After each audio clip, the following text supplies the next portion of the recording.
Hello, my name is Danielle Mitchell, and welcome to the Bowie Youth Showcase's discussion with the group Men Aiming Higher. Bowie Youth Showcase teamed up with Men Aiming Higher because of similar goals. It is a nonprofit organization dedicated to expanding the academic and career horizons of young people in the area, especially young African American males. We will continue our roundtable discussion with Men Aiming Higher and special guest Mr. Bob Ross, the newly elected president of the Prince George's County chapter of the NAACP. Stay tuned for our roundtable discussion hosted by Ms. Leah Dancy. I'm Danielle Mitchell. Thanks for tuning in to the Bowie Youth Showcase. Hope you enjoy the show.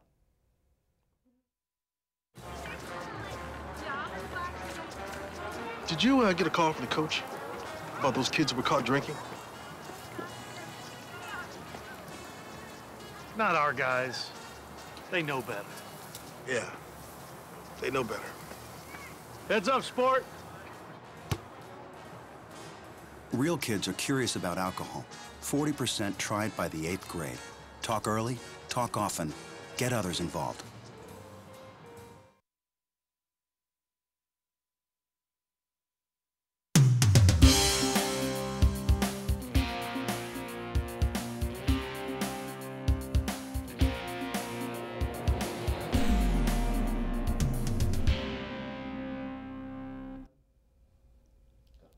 Hello, I'm Leah Dancy, and thanks for joining us.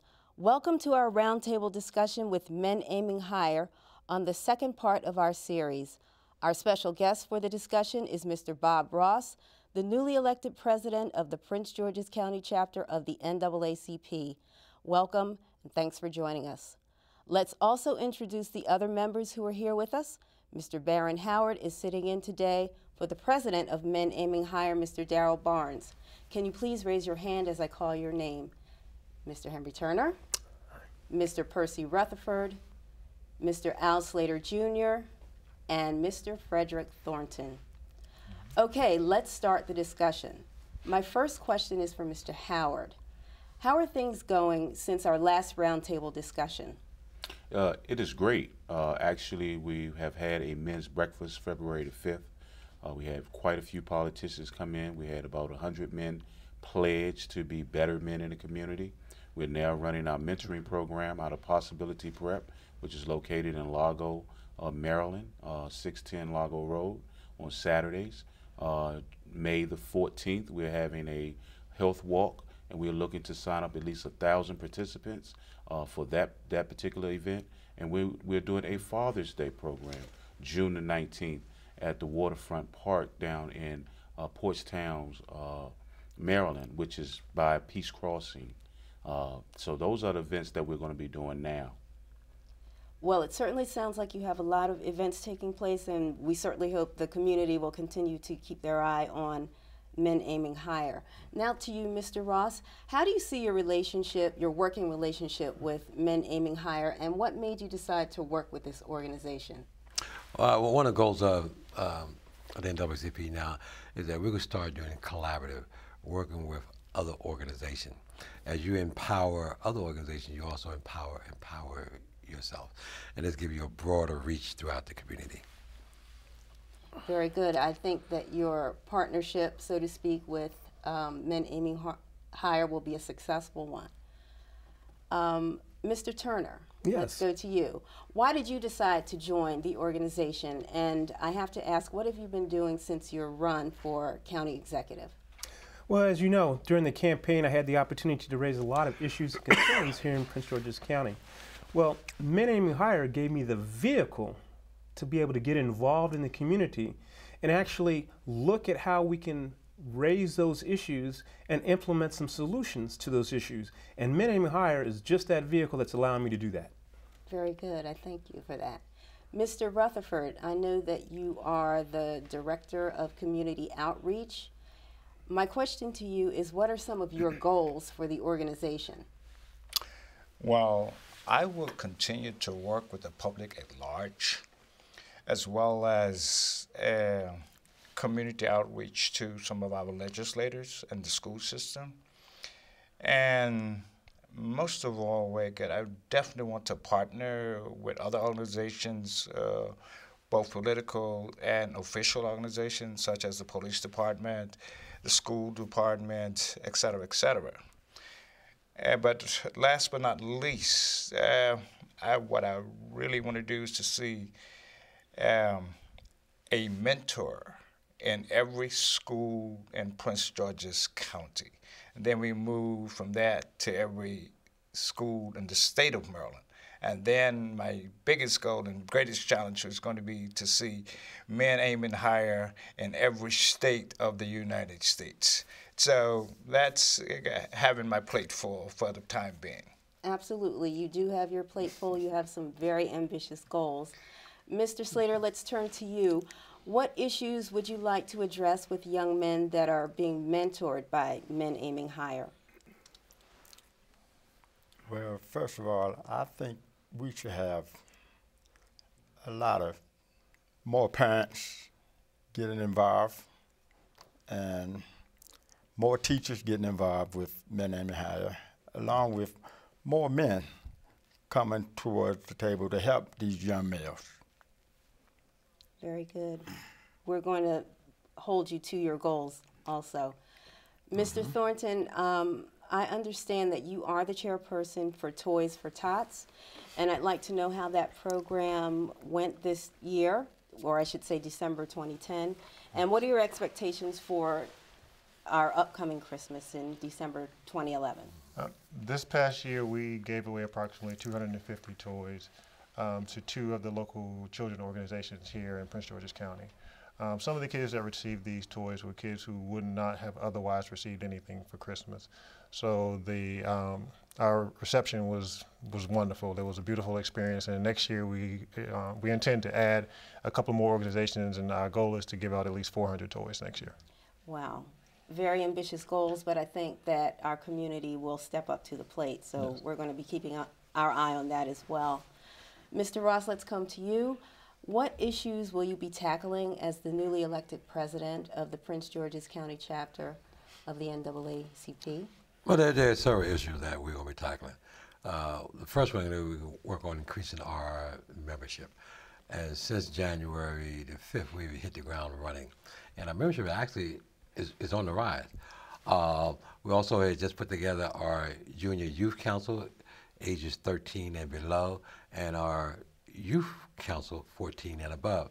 And that project is really going good. We also have started to have a chapter on Prince George's Community College, which is in the process of being made. We're dealing with legislative issues. We're planning, hopefully we have a legislative breakfast in December, so we can get ahead of the issues when it's time to go to Annapolis.